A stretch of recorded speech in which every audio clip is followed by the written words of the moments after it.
pray eloquently. I'm humble. I can read the scripture beautifully. I'm humble. I'm here every Sunday morning. I mean, it goes down every road, because any of those traits do not necessarily depict humility. They are put on some way or another.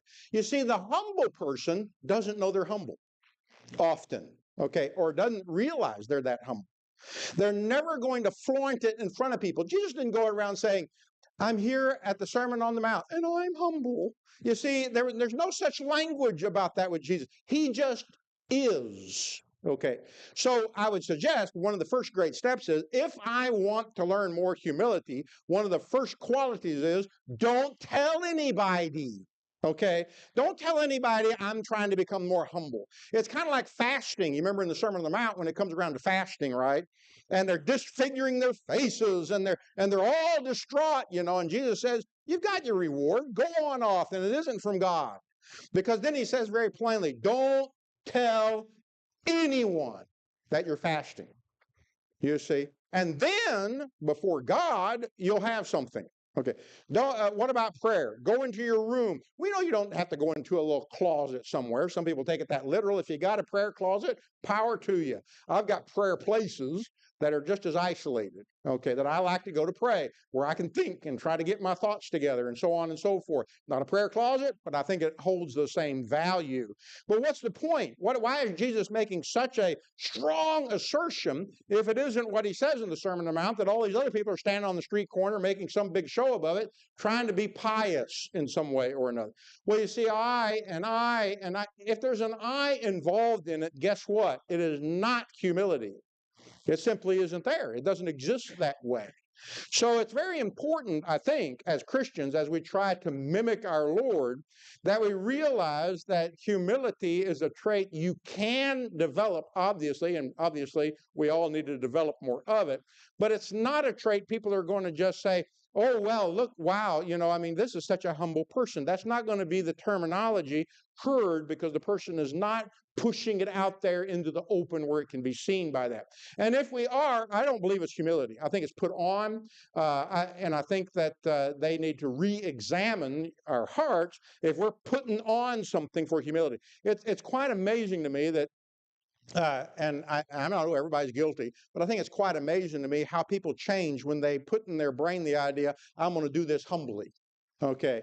And all of a sudden, something shifts, and they're not really humble. They end up being arrogant about it. And then maybe they don't even realize that. I'm not going to be the judge of their feelings. Sometimes I put things on too, just as much as you do. But still, the reality of it is, if we're really humble, you see, Jesus didn't have to go around telling people how humble he was.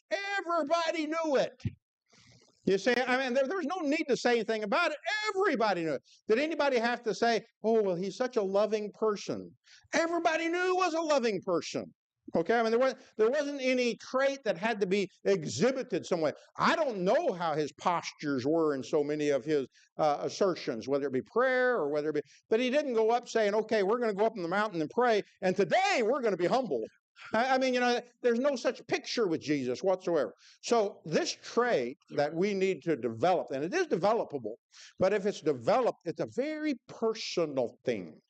And it should not be something other than that. I want to be more humble. I hope to gain humility in my life more and more.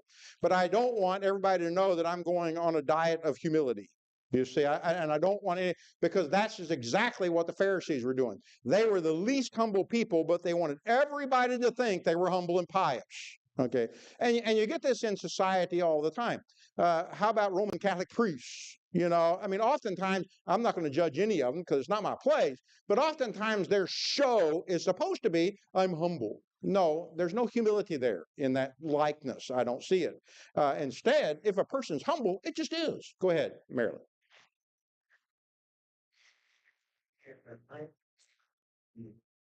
Okay.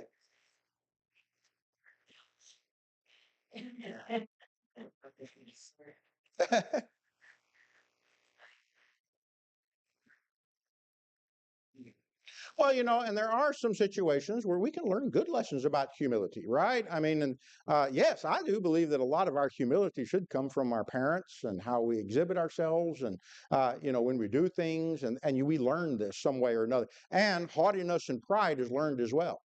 In that way. And so then we have to shift. We have to go back. Sometimes we all need a good slap in the face. Just to kind of wake us up and say, hey, you think you're so great. Well, guess what? And doesn't the Lord do that? He says, you're like the flower of the field, the grass, and it just blows away. It just burned up. There's no point.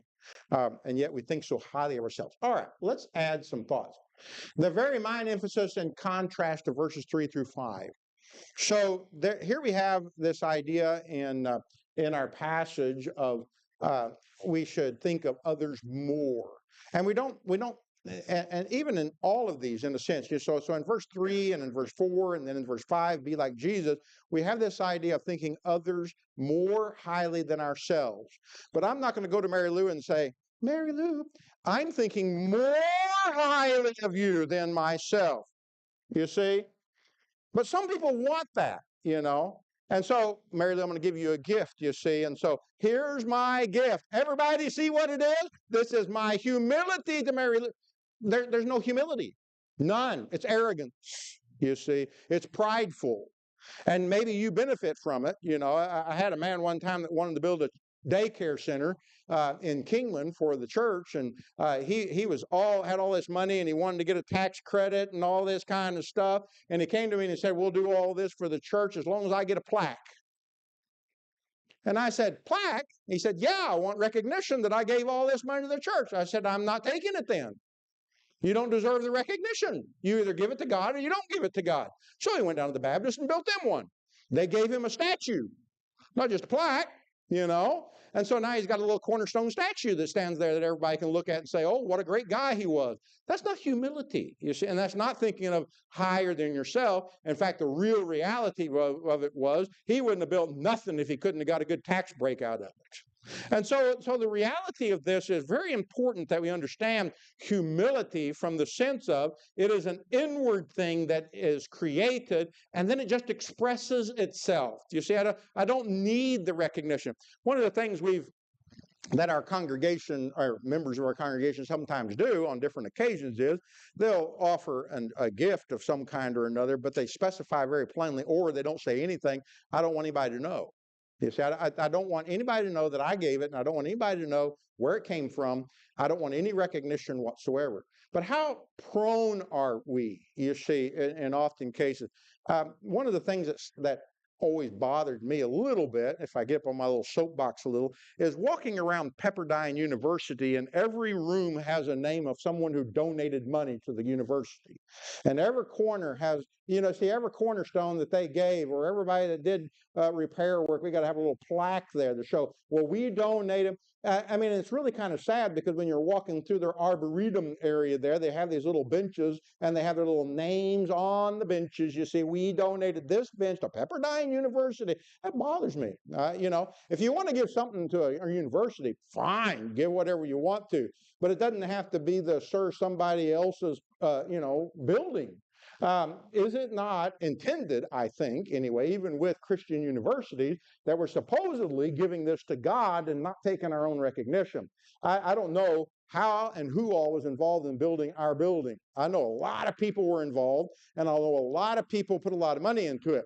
But I know there were two different kinds of people. You had some like Foy, who no telling how much money he actually put in from his business into building this building. And you have someone else that I'm not going to name that came to me the first time I came here and walked up to me and says, "Do you know how much money I gave to build this building?" Okay, so immediately I know the two different characters, and I immediately knew who to listen to and who not to listen to. Okay, because one wanted recognition, one did not. And never, ever, I would have no idea how much Foy possibly put into it, not only in money, but in man hours, and he never said a word. I just knew he did it. One reason I knew he did it was because when I came here, there were 4 big trash cans full of canceled checks that were about this building, that I ended up being the one that had to shred all of them. So I got to read through all of them to see who donated what to the building. Probably shouldn't have, but I did anyway. And I thought that most of the names, I had no clue who these people were. They're long gone. you know, and they never, as far as I know, sought recognition. So this is very important, though, to me anyway, in trying to develop what we call humility. Let's go to Matthew 11:29. Take my yoke upon you and learn from me, for I am gentle and lowly in heart, and you will find rest for your souls. Now, is Jesus boasting? In a sense, because he is very meek and lowly above all else. But what's he really doing? He encouraging others to be the same. This is how you should be. And a lot of his teaching is not just teaching of word. His teaching is what they saw with their eyes every day. What would compel someone like Peter later on to say, where will we go, Lord? You have the words of life. If he hadn't seen it with his eyes, how Jesus was presenting himself in the world in every aspect, it was convincing evidence of not only who he was or what he was, but the reality that your soul cannot be well without the gentleness and meekness of heart. Lowly in heart, some translations do use the word meekness. So this idea of lowly in heart or meek in heart or gentle. I imagine many a time they saw the gentleness of Jesus. How many little thoughts can come to mind, like lifting a little child up to his lap? I mean, these are gentle moments. He could have stoned the adulterous lady. He had the right. No one else had the right, but he was sinless. He could have done that. He was gentle and lowly. He could have come down hard on the woman at the well. He did not come down hard on the woman at the well. He told her the facts of her sin and said, don't live this way anymore. But still, the reality of it was he was gentle with her, caring for her, wanting something different than just, here's what the law says, and I pounce on you every time you break it. And that's what the Jews and the Pharisees, of course, did. Jesus did the very thing he taught. We already did that, didn't we? Matthew 23:12. Whoever exalts himself will be humbled. Whoever humbles himself will be exalted. This is a passage that is what sometimes we call a group of passages explaining how a person gets to heaven. If a person doesn't humble oneself, how do we ever expect to get to heaven? You see, learning humility is essential for our well-being eternally. And so it says very plainly there, first, if you exalt yourself, one way or another, you're going to be humble. You see, whether in this life or the next. And that humility in the next life, if you were arrogant here, will be hellfire. That's just the reality of it. But if you are humble, where are we going to be exalted to? So the importance of learning this ourselves and pondering this ourselves and then putting into practice the policies of Scripture to help us be more like Jesus are vitally important to our eternal salvation. To be like Jesus, we must humble ourselves. Well, that goes without saying, right? Romans 12:3. For by the grace given to me, I say to everyone among you not to think of himself more highly than he ought to think, but to think with sober judgment, each according to the measure of faith that God has assigned. Let's talk about giving. I don't know how you decide what you're going to give to the Lord. None of my business. You decide that, because that's what Scripture says, right? And yet, I would imagine most of you, at some point or another, however you decide to give to the Lord, you sit down with your husband, wife, maybe even your children on occasions, depending on how you organize your family, and you have maybe a yearly budget like I do, and me and Debbie decide what we're going to give to the Lord.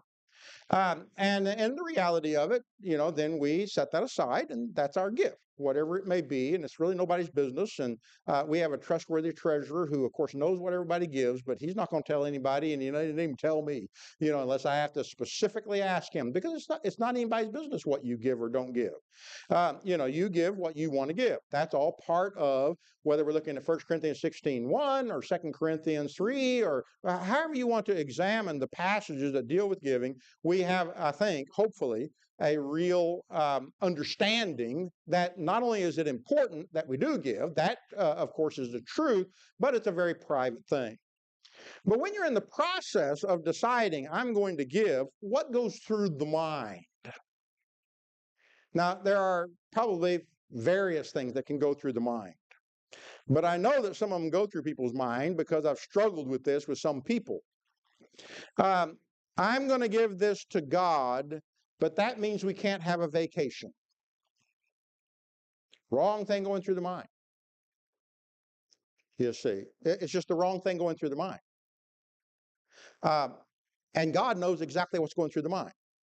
So then sometimes you got people who think that way. What happens is they come to their summer vacation, they don't give to the church, use the money for the vacation, then they come back and give what they, but they're not consistent because, well, we really need a vacation. And God will understand, right? Well, I'm sure he understands a vacation. When a person needs a vacation, a person needs a vacation. What I don't think he understands is not fulfilling your obligation when you've promised him, you see.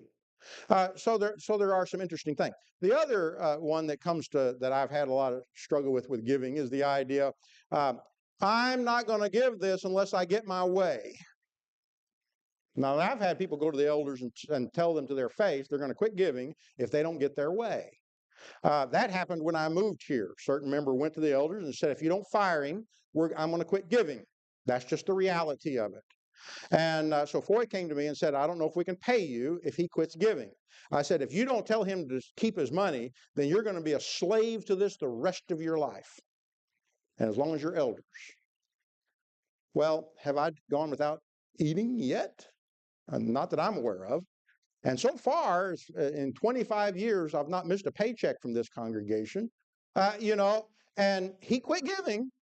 Okay, I mean, he pulled his money. That's the wrong motivation. It's got nothing to do with the church. It's got nothing to do with me. It's got nothing to do with whether I get paid or not. It's between him and God. And I feel sorry for anyone that thinks that way. If we're going to use money as a tool to try to force our way, it's given wrong. We don't need it. And that's my elder opinion. Now, you can talk to the other three elders and see if they agree or not. That's your privilege. But my elderly, and most of the time, I don't give sermons on giving because a lot of times people don't like the way I give those sermons. Our eldership likes the way I give those sermons. Is that better than last time I said? Thank you. I appreciate that. But the reality of it is, but the truth is, if you can't give the way you're supposed to give, don't give. Humility and obligation. Okay? If I'm going to give $3 every week, and that's all I want to give, I'm not saying you could give more or you could give less. That's your business. But if you got $3 and you're going to give it every week, I suggest if you're humble, you will not miss because you promised it to God. You see, and that's God's gift. Okay. Now, the other side of this coin is everything you own is God's. I mean, I believe that. I believe that totally.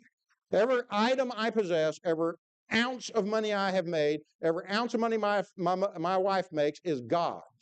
And so anybody that says I need extra, I have no problem giving extra. But if I make a promise to God that I'm going to give such and such to the contribution, humility says I will fulfill my obligation if there's any way humanly possible to fulfill it.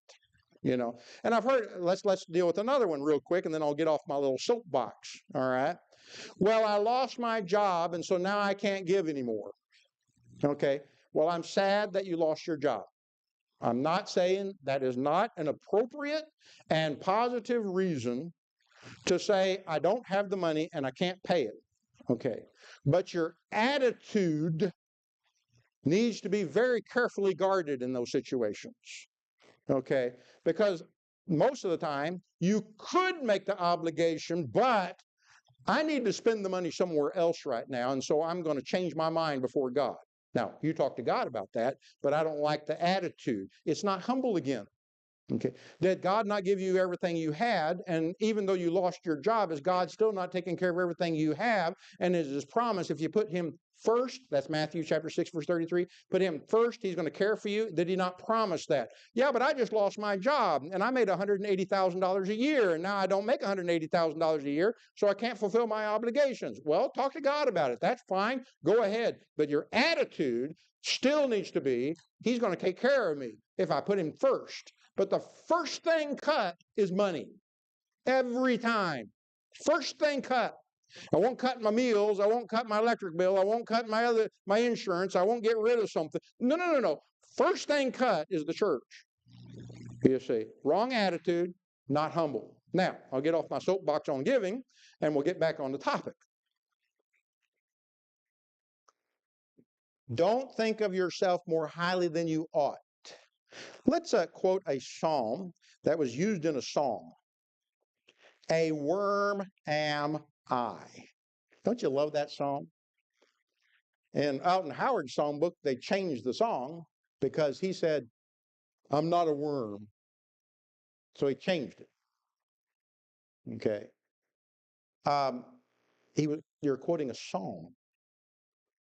And David, king, says, in the face of God, I am a worm, insignificant.